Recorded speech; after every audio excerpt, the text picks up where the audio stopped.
토요 아침 기도에 오신 모든 성도님들을 주님의 이름으로 환영합니다. 오늘도 복된 하루 되시기를 주님의 이름으로 축원드립니다. 오늘은 찬송가 대신에 주어진 말씀에 맞는 복음송을 같이 하도록 하겠습니다. 제목은 그날이 도적같이.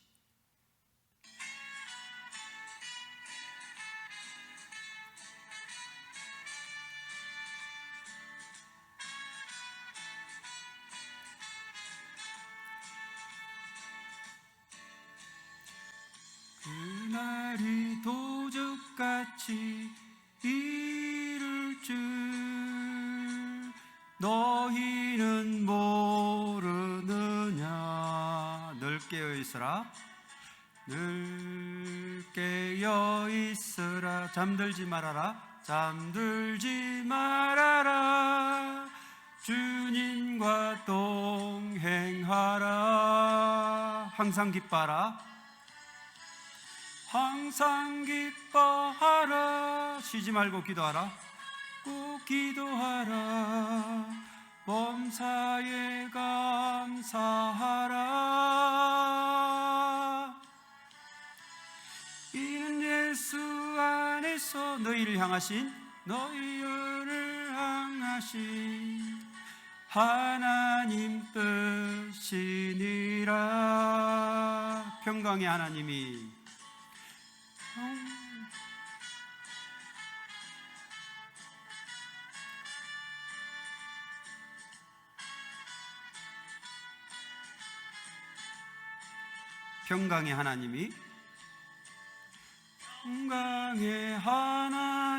너희를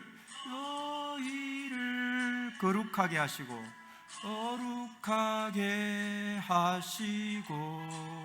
온 몸과 영혼이 주 오실 그날에 험없기 원하노라. 항상 기뻐하라, 항상 기뻐하라. 쉬지 말고 기도하라. 범사에 감사하라. 이는 예수 안에서 너희에게 향하신 하나님 뜻이니라. 항상 기뻐하라, 항상 기뻐하라. 쉬지 말고 기도하라. 범사에 감사하라. 이 예수 안에서 너희에게 향하신 하나님 뜻이니라. 하나님 뜻이니라. 하나님 뜻이니라.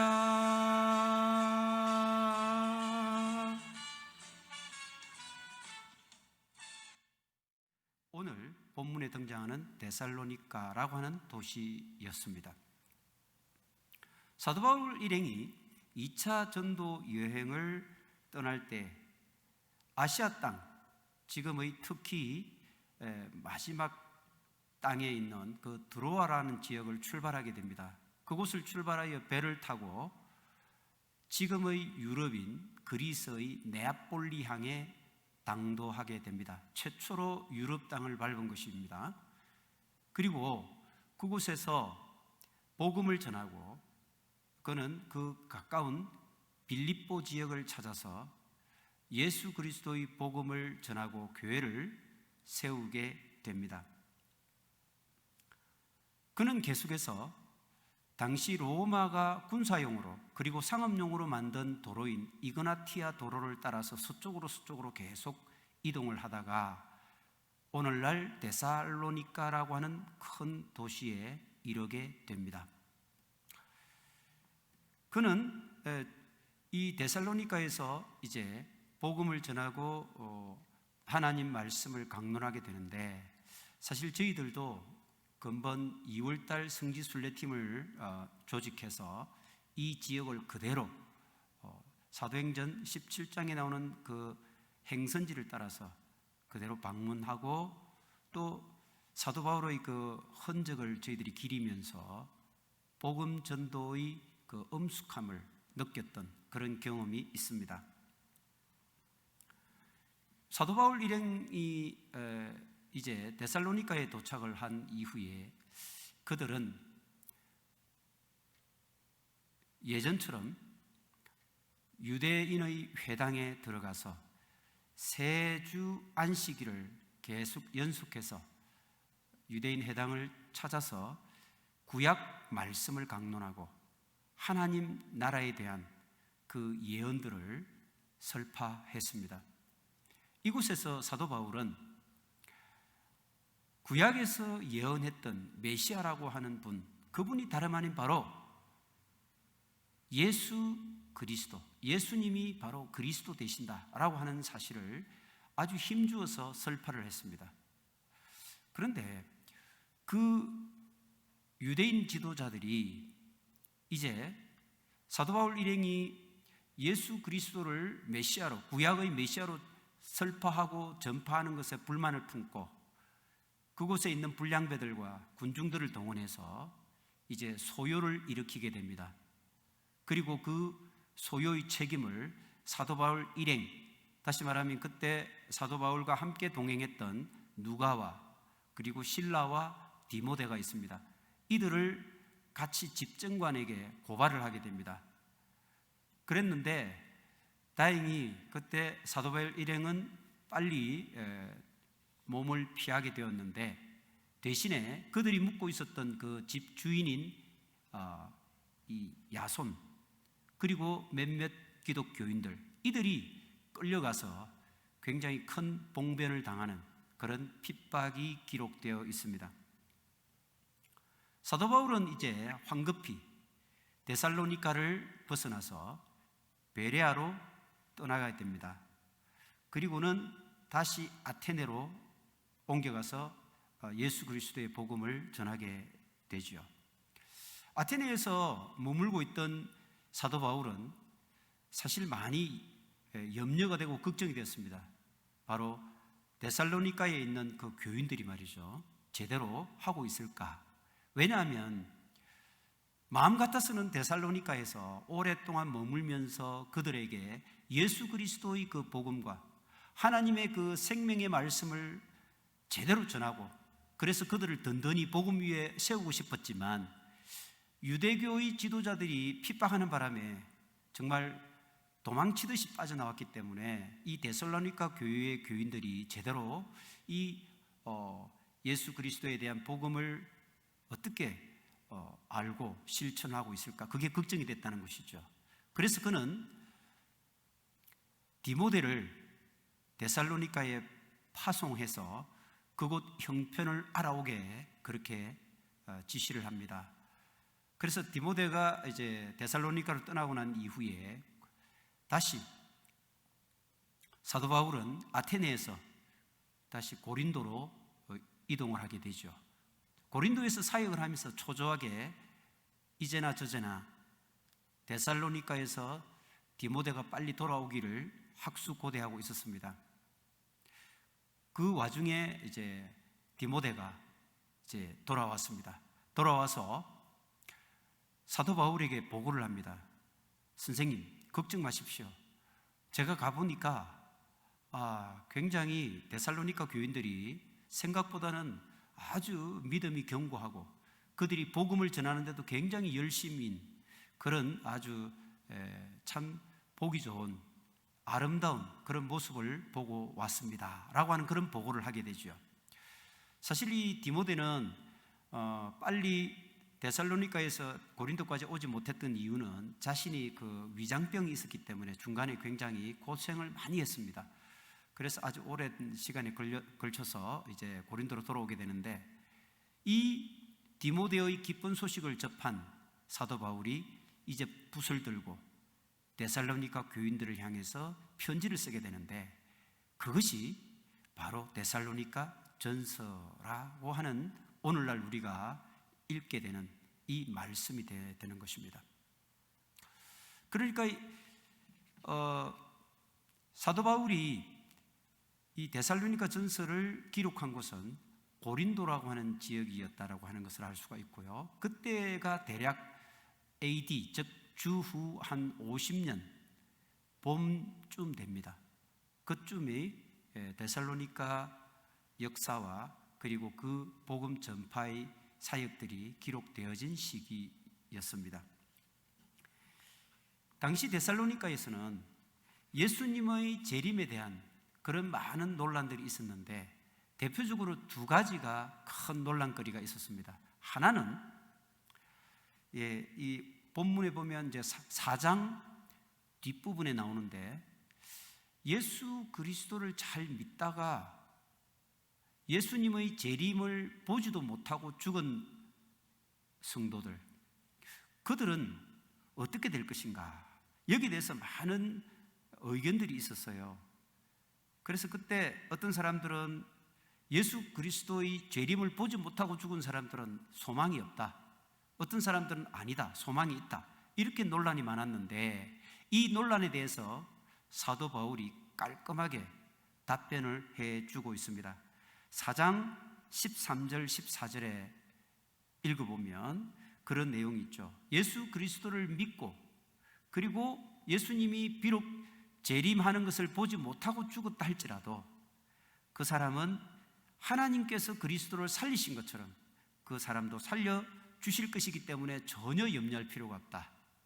이것이 이제 첫 번째 논란에 대한 답변이었고, 두 번째 논란이 뭐였냐면 예수님이 이제 재림하는 때와 시기에 대한 논란이 많았습니다. 사실 예수님께서 성천하시기 전에 제자들도 그렇게 묻죠. 주의 나라가 임할 때가 언제입니까? 지금이니까? 이렇게 물었습니다. 그때 예수님이 말씀하십니다. 그 때와 시는 너희의 알 바가 아니요 너희의 알 바가 아니다. 그렇게 말씀을 하시죠. 그래서 예수님은 마태복음을 비롯해서 사복음서를 통해서도 끊임없이 그 예수님께서 오실 재림의 때, 종말의 때, 그것을 우리는 파루시아라고 하는데 이 파루시아가 너희들이 그 때와 시기에 대해서 왈가왈부할 것이 아니다. 그 시기와 때는 오직 아버지의 권한에 있다. 그러니까 이 말씀은 아무도 모른다. 그 말씀을 오늘 5장 1절에서 3절까지 그 때는 도둑과 같이 올 것이다. 그리고 임신한 여자에게 해산의 고통이 임하는 것처럼 아무도 모르는 그 순간에 닥치게 될 것이다. 이렇게 말씀하십니다. 그러니까 결국 예수님께서 말씀하신 것은 뭐냐면 결국은 이 재림의 때, 마지막 때, 이 파루시아를 언제 올 것이냐라고 하는 것에 대해서 왈가왈부하지 마라. 오직 너희들은 너희들이 알 바인, 너희들이 알아야 할 바만 잘 기억하고 그것을 제대로 지키면서 재림의 때를 기다리는 그런 자세가 필요하다. 이렇게 말씀을 하신 것입니다. 그래서 그 말씀이 이제 4절부터 11절까지 말씀이 그런 말씀이 됩니다. 4절부터 11절까지 말씀을 보면 형제들아, 이게 도둑같이 너희에게 임할 것이지만 너희들에게는 도둑같이 절대 임하지 않을 것이다. 왜 그러냐면 너희들이 빛의 아들이고 낮의 아들이기 때문에 어둠에 속하지 않고 있기 때문에, 그렇기 때문에 밤에 도둑같이 임할 예수 그리스도의 재림, 즉 그 마지막 때는 그렇게 임하지 않을 것이다. 무슨 말씀입니까? 결국 너희들은 구원을 받았고 그러니 너희들은 그 때를 걱정할 필요가 없다. 이렇게 말씀하시는 것입니다. 그러면 우리는 어떻게 해야 되는가? 그 말씀을 6절에서 그렇게 하고 있습니다. 그러므로 우리는 다른 이들과 같이 자지 말고 오직 깨어 정신을 차릴지라. 이렇게 말씀하고 있습니다. 결국 이렇게 우리가 구원을 받았다라고 하는 확신을 가지고 있는 빛의 자녀들, 너희들은 이제는 자고 있으면 되지 않는다. 자고 있으면 역시 도둑처럼 어느 순간에 그 마지막 순간이 올지 모른다. 그렇게 경고의 메시지를 하고 있습니다. 그래서 우리는 자지 말고 오직 깨어서 정신을 차리고 있어야 한다는 것입니다. 예수님께서는 마태복음에서 그런 말씀을 하셨죠. 노아 홍수 때를 비교하시면서 그 방주가 다 완성이 되고, 그리고 그 안에 노아 가족이 다 들어가는 그날까지 세상 사람들은 여전히 노아의 그 방주 만들고 그 경고를 비웃고, 그렇게 자기들이 먹고 마시고 시집가고 장가가고 결국 그렇게 하다가 물속으로 다 멸망되고 말았다, 이런 말씀을 하십니다. 또한 소돔과 고모라 역시 마찬가지입니다. 그들도 심판받을 것이라고 하는 천사의 경고를 그 롯의 사위들은 아주 농담으로 여겼다고 했습니다. 그러면서 그들은 이 세상의 쾌락을 계속하다가 결국 마지막 심판 때 같이 멸망당하고 말았다는 것입니다. 자, 그렇다면 우리는 어떻게 준비해야 할 것인가? 거기에 대해서 예수님께서는 10처녀 비유를 통해서 말씀하십니다. 슬기로운 5처녀 등과 기름을 준비했죠. 그런데 어리석은 5처녀는 미처 기름을 준비하지 못했습니다. 그래서 결국은 신랑이 왔을 때 그 잔치, 결혼 잔치집에 들어가지 못하고 들여보내주세요 라고 하면서 들어가지 못하고 결국 그 어두운 곳에서 슬피 울며 이를 가는 그런 아주 비극적인 인생이 되고 말았다. 그런 것처럼 너희들은 슬기로운 5처녀처럼 언제나 준비하고 깨어 있어야 한다. 이것을 예수님께서 말씀하고 계십니다. 사실 우리는 도둑을 대비하는 방법은 2가지가 있습니다. 한 가지는 밤에 잠을 자지 않고 깨어 있으면 됩니다. 그러면 도둑이 언제 올지, 도둑이 오는 것을 우리가 보고 금방 맞이할 수 있는 거죠. 대처할 수 있지 않습니까? 또 한 가지는 빛의 자녀로 살면 됩니다. 빛의 자녀로 산다는 것 자체가 어두움을 몰아낸다는 것 아닙니까? 도둑은 밤에 오는 것입니다. 몰래 오기 때문에 밤에 오는 것이죠. 그런데 우리가 빛의 자녀로 살게 되면 그 빛의 자녀에게는 밤이 없습니다. 어둠이 없습니다.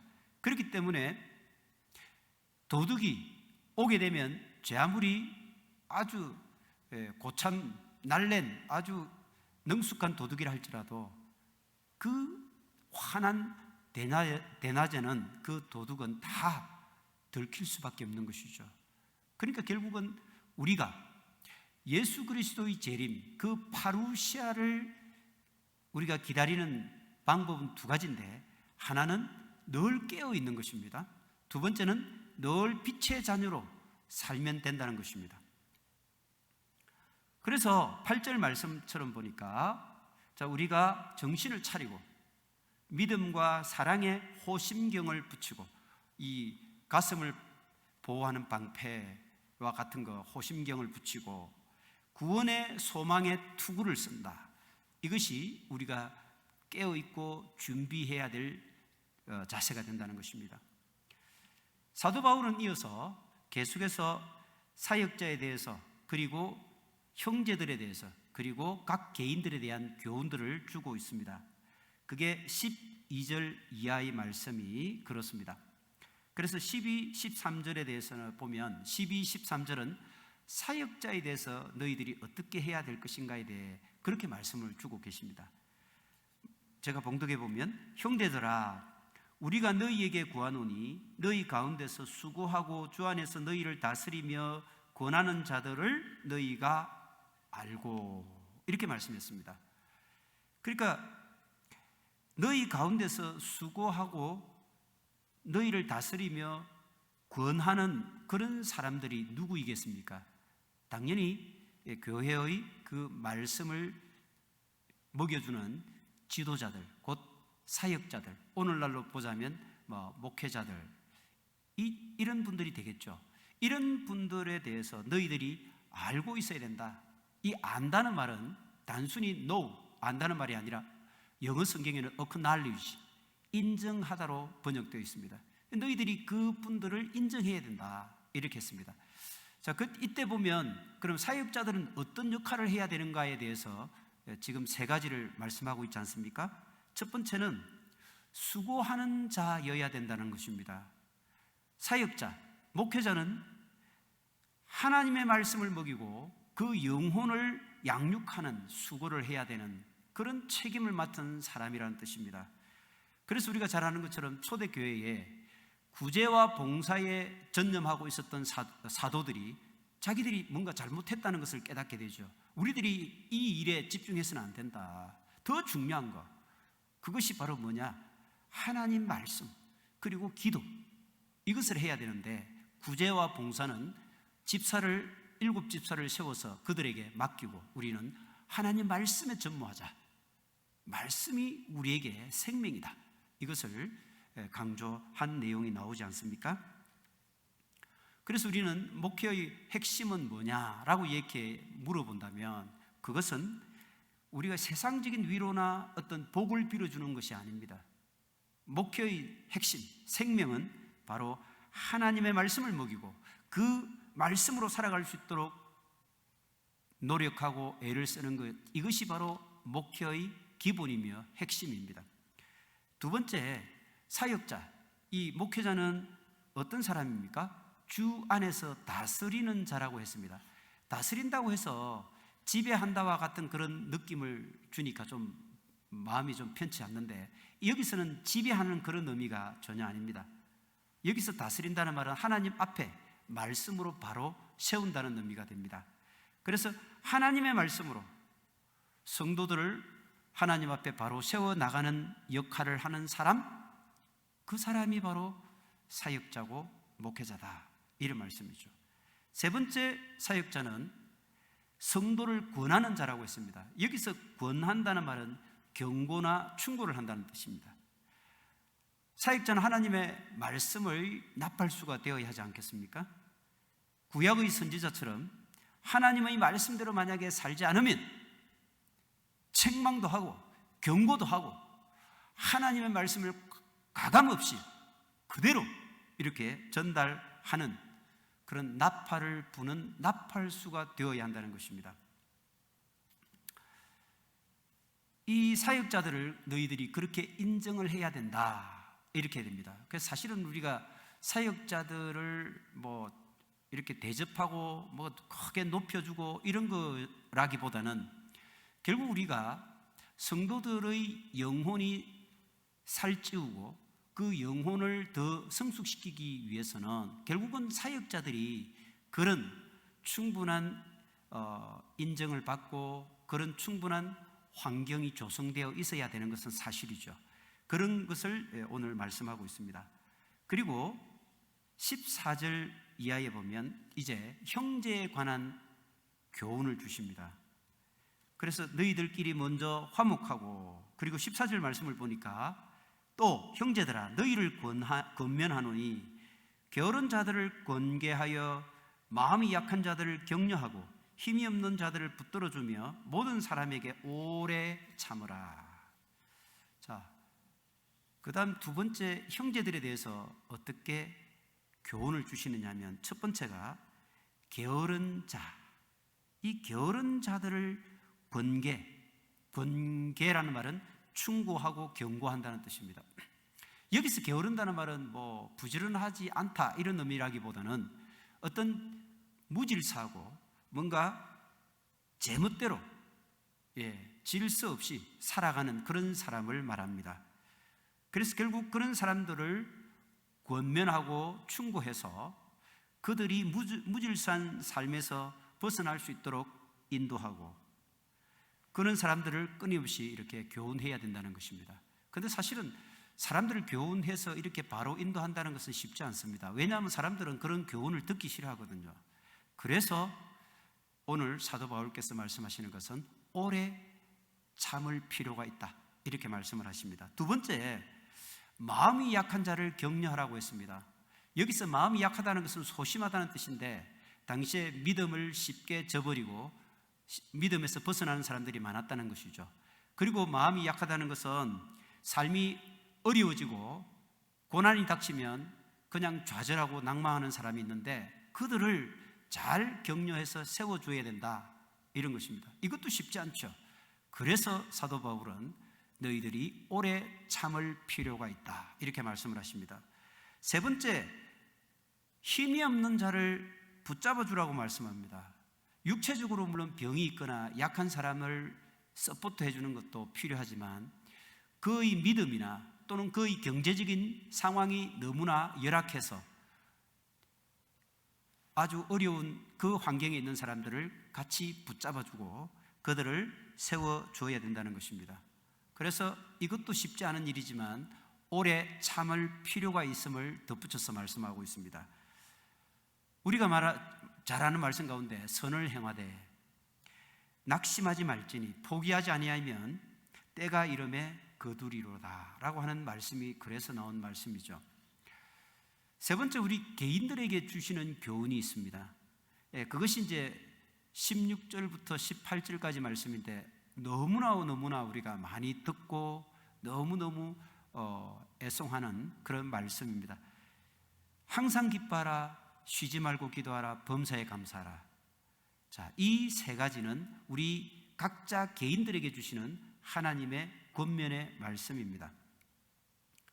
먼저 항상 기뻐하라고 말씀하십니다.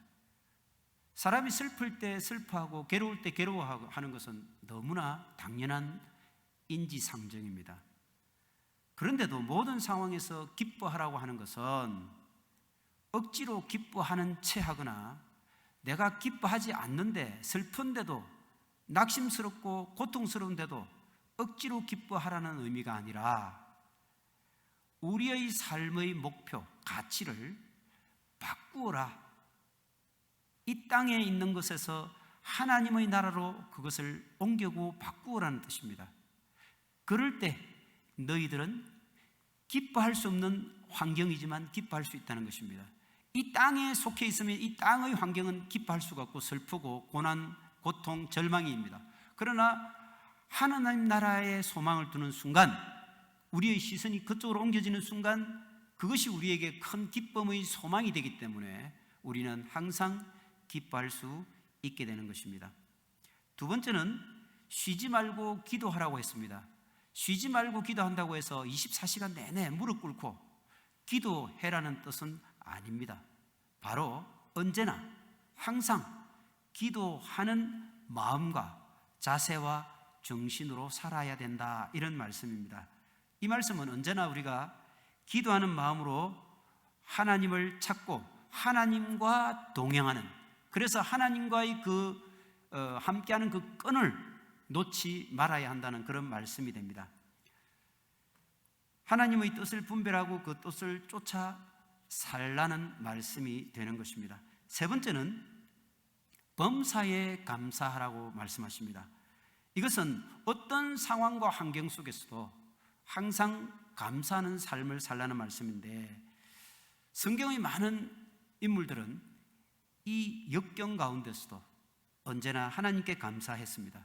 그것 또한 억지로 하는 감사가 아니라 우리 하나님과 나의 관계가 친밀한 것 속에서, 그리고 내 속에 계신 성령님의 내주 충만하신 역사로 말미암아서, 그래서 내가 언제나 항상 그 역경 가운데서도 하나님을 바라보면서 감사할 수 있는, 감사가 저절로 흘러나올 수 있는 그런 삶을 살 수 있게 된다는 것입니다. 우리가 잘 아는 것처럼 욥이 그런 삶을 살지 않았습니까? 그리고 지난 주일 말씀처럼 하박국 선지자가 그런 말씀을 살았습니다. 그래서 우리는 이 세 가지, 언제나 기뻐하고 늘 기도하고 범사에 감사하는 이 삶을 살도록 하나님께서 말씀하십니다. 여러분들이 이 본문 말씀을 유심히 읽어보면 모든 것이 다 세 내용이 다 명령문으로 되어 있습니다. 이것은 하나님의 명령이라는 것입니다. 이것은 그리스도 예수 안에서 너희를 향한 하나님의 뜻이라고 했습니다. 하나님의 뜻이라는 것을 영어 성경에는 God's will, 바로 하나님의 의지라고 이렇게 기록하고 있거든요. 그러니까 하나님께서는 그 어떤 상황에도 반드시 너희들을 항상 기뻐하고 쉬지 않고 기도하며 범사에 감사하게 해 주겠다. 하나님이 그렇게 만들어 주겠다는 하나님의 강한 의지가 담겨져 있는 그런 말씀이 되는 것입니다. 사실 우리가 알다시피 하나님께서 독생자를 우리를 위해서 아낌없이 내어주시지 않았습니까? 자기의 가장 소중하고 귀중한 독생자를 주시기까지 하신 분이 우리를 위해서 무엇인들 해주지 않으시겠습니까? 하나님의 섭리를 가로막는 걸림돌이 무엇이 있겠습니까? 다만 그 때가 문제일 뿐이죠. 하나님의 그 때가 언제일 것인가, 그것이 문제일 뿐입니다. 따라서 우리는 그 때를, 하나님께서 우리에게 하나님의 그 뜻과 의지를 펼쳐지고 나타내실 그 때를 우리가 소망으로 바라보면서 항상 쉬지 않고 기뻐하면서 기도하면서 범사에 감사하면서 삶을 사는 그런 저희들이 되어야 할 줄로 믿습니다. 마지막으로 이 세 가지는 단순한 교훈이 아닙니다. 사실은 이 세 가지는 그렇게 이 땅을 살면서 단순히 그렇게 교훈적으로 살라는 의미가 아니라 그리스도인으로서는 마땅히 하나님의 자녀로 하나님 나라에 입성할 그런 거룩한 사람으로 바뀌어져 가고 변화되어져 가고 그렇게 성화의 삶을 살아야 한다라고 하는 차원에서 말씀하시는 것입니다. 우리가 그리스도인으로서 이 땅에 있는 사람들과 다른 그런 하나님의 자녀로 살기 위해서는 그 기본이 항상 기뻐하는 것이요, 쉬지 말고 기도하는 것이요, 범사에 감사하는 삶이 되어야 한다는 그런 말씀입니다.